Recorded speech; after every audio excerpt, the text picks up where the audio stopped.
पूरे देश में जिस तरीके से हालात देखने को मिल रहे हैं उसे देखकर तो यही अंदाजा लगाया जा सकता है कि शायद इस देश में कोई बहुत बड़ा बदलाव होने वाला है या फिर एक बहुत बड़ा बवाल आने वाला है जिसकी तवक्को किसी ने नहीं की थी, जिसका किसी को अंदाजा नहीं था। और इस बदलाव या फिर इस आंधी को बहुत अच्छा भी नहीं कहा जा सकता, क्योंकि जिस तरीके से दिल्ली में धमाके हुए और उस दिल्ली धमाके के नाम पर पूरे देश में एक नफरत की राजनीति फैल गई। हर चलता फिरता सड़क पर नजर आने वाला मुसलमान कुछ लोगों के लिए आतंकवादी बन गए और जिसने जुर्म किया, जो गुनहगार था, उस गुनहगार को छोड़ दिया गया, पाकिस्तान का नाम लेना बंद कर दिया गया। लेकिन पाकिस्तान जैसे देश के लिए काम करने वाले, जो नफरती एजेंडा चलाने वाले लोग हैं, वो आखिर कौन है?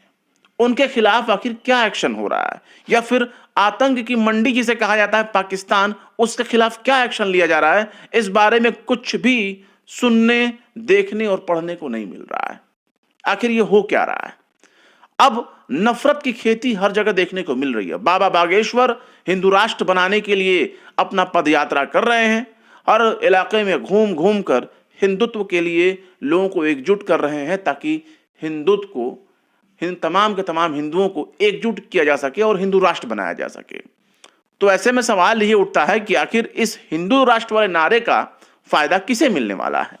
अगर तमाम लोगों को धर्म के आधार पर एकजुट कर दिया जाएगा और एकजुट करने के बाद फिर तो यही सवाल उठेगा ना कि इसका फायदा किसे मिलेगा? उसका फायदा मिलेगा संघ और भारतीय जनता पार्टी को। लेकिन जिस जगहों पर पहले से ही भाजपा की सरकार है, वहां के क्या हालात हैं? इसको अगर देखना हो तो आप एक बार उत्तराखंड में जरूर झांक कर देख लीजिए। उत्तराखंड के हल्द्वानी में उजाला नगर एक इलाका है और उस इलाके में एक रेस्तरां को, मुस्लिम रेस्तरां को हिंदुत्ववादी गुंडों ने, दंगाइयों ने, आतंकियों ने जमकर तोड़फोड़ किया है। उसको बिल्कुल तबाह कर दिया है। उसको बर्बाद करने में इन्होंने अपने तरफ से कोई कोशिश नहीं छोड़ी। और इल्जाम क्या लगाया? इल्जाम लगाया कि उस इलाके में गौमांस बरामद हुआ है और इसी की वजह से जमकर नारेबाजी की गई, भीड़ इकट्ठा हुई और हिंदुत्ववादी जो गुंडे थे उन्होंने एक शमा रेस्तरां पर अटैक कर दिया। हालत यह हो गई कि 50 से ज्यादा लोगों के खिलाफ एफआईआर भी दर्ज हुई है। पुलिस ने जांच भी किया है कि आखिर गोमांस आया कहां से, जिसके बाद इस तरह की भीड़ भड़क उठी, गुस्से में तिलमिला उठी और सीधे मुसलमानों पर इल्जाम लगाना शुरू कर दिया और मुसलमानों को ही निशाना बनाना शुरू कर दिया। पुलिस जांच में यह बात सामने आई है कि जो गौमांस था उसे एक कुत्ता लेकर के आया था। गौमांस जो है ये जंगल से लाया गया।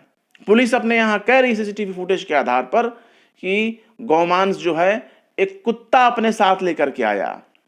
और यह भी बात सामने आ रही है कि जंगल में एक गाय ने बछड़े को जन्म दिया और उस बछड़े की बॉडी, उसकी लाश को जानवर घसीटने लगे और उस कुत्ते ने जो है वो गाय के बछड़े का सिर जो है ला करके आबादी वाले इलाके में छोड़ दिया। अब यह भी कहा जा रहा है कि कुत्ते के मुंह में हड्डी देखी गई, जिसके बाद यह बवाल हुआ। तो साहब ठीक है, चाहे कुत्ता लाया हो, चाहे कुत्ता अपने मुंह में हड्डी लेकर के आया हो, लेकिन ये तो बताइए, अगर कोई मुस्लिम, मैं बहुत ही फैक्ट वाली बात कर रहा हूं, अगर कोई मुस्लिम जानवर खाने का शौकीन हो, या मान लो गाय ना हो, वो भैंस का ही मांस हो, अगर उस बछड़े के मांस को कोई कुत्ता लेकर के जा रहा है तो पहली बात तो उसके लिए कोई मुस्लिम जिम्मेदार नहीं। दूसरी बात यह है कि अगर वो जानवर गाय है तो उस गाय का मालिक कौन है? वो मालिक कहाँ है? उसने अपने जानवर को जंगल में क्यों छोड़ा था? और उसने बछड़ा को जन्म दिया तो उसका फ्यूनरल उसे करना चाहिए था अपने तरीके से। लेकिन वो आबादी वाले इलाके में उसकी बॉडी चली आई और इसके लिए मुसलमान कैसे जिम्मेदार हो गया, यही बात समझ में नहीं आ रही। अगर किसी को खाने का शौक होगा तो ज़बिया वाला खाना वो खाएगा। अगर भैंस का है तो वो भैंस का खा रहा है। भैंस के लिए बाकायदा लाइसेंस भी हमारे देश में कानून के तहत भाजपा वाली सरकारें ही दे रही हैं। लेकिन अगर कोई अवशेष अगर कहीं बरामद हो जाता है तो इनलीगल स्लॉटरिंग तो की नहीं गई। अगर किसी को कत्ल करना ही होगा या चुरा कर किसी गाय की हत्या करनी ही होगी तो उसका मुंडी क्यों बाहर फेंकने जाएगा? खाना होगा तो सब कुछ खा जाएगा जो खाने वाला होगा।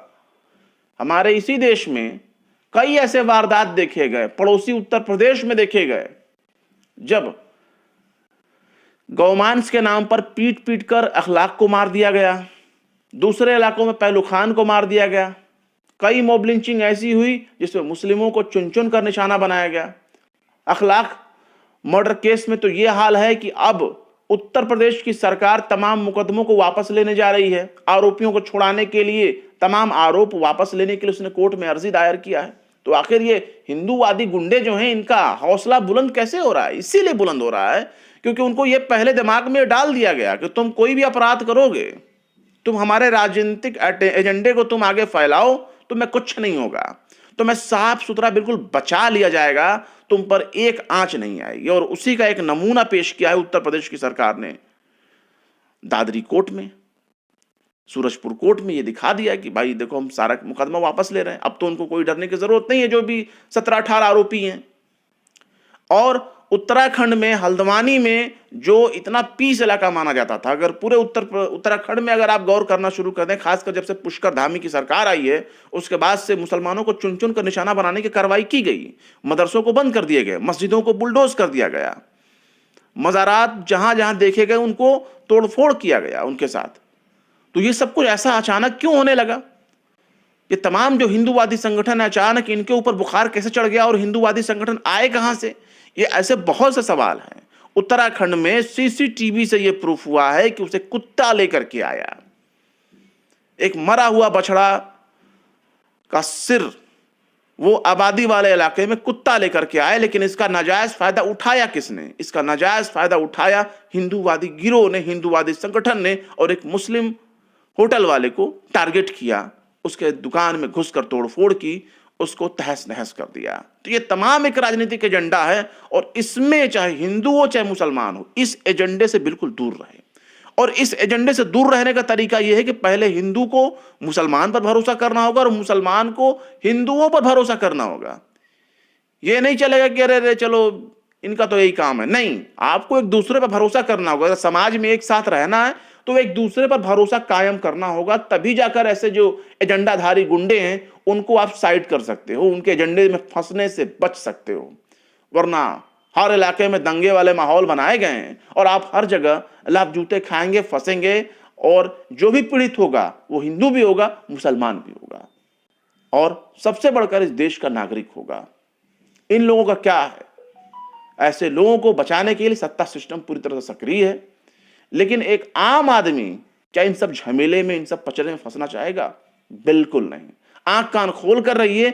इस तरह की वारदात अगर कहीं नजर आती है, कहीं कोई हिंसा तोड़फोड़ नजर आती है, पुलिस को इन्फॉर्म करके अपने एक नागरिक होने की जिम्मेदारी पूरी कर लीजिए। बाकी पुलिस अपना जांच पड़ताल करेगी। इसी देश में कई जगह देखे गए जहां गाय की हत्या हुई, खासकर आगरा में तो हिंदूवादी संगठन ने ही एक गाय का कत्ल करवा दिया, गौ हत्या करवा दी, सिर्फ इसलिए ताकि मुस्लिमों को फंसाया जा सके, मुस्लिम को फंसाया जा सके।